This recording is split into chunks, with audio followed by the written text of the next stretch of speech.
Nemina Neganda. To no man shall justice be denied. I remain Felix Elijah Nana, your legal practitioner. Recall on a previous video I had made by way of introduction, mentioned that we are going to be discussing the United Kingdoms and Canadian immigration law. Today specifically, we are beginning with the United Kingdom Immigration Act 2014.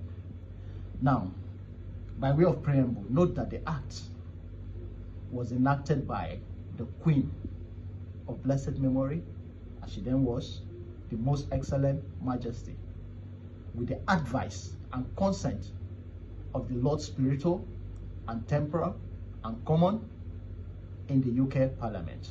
Now, by Lord Spiritual comprises the Archbishop of Canterbury and of York, the Bishop of London, Duncan, and Winchester, as well as specific bishops of the Church of England.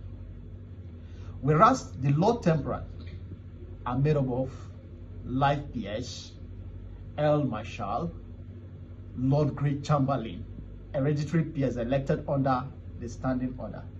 In other words, the Lord Temporals are secular members of the House of Lords, the upper chamber of the British Parliament. Remember, the British Parliament is divided into two, the House of Lords and the House of Commons.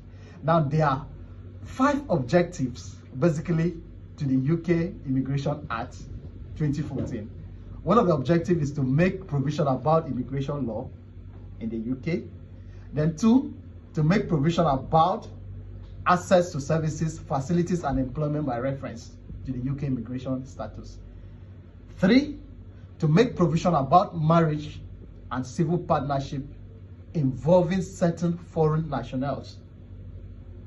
In other words, as time progresses, we will now discover who are the certain foreign nationals in UK that the Act make provision in respect to their marriages and civil union or partnership.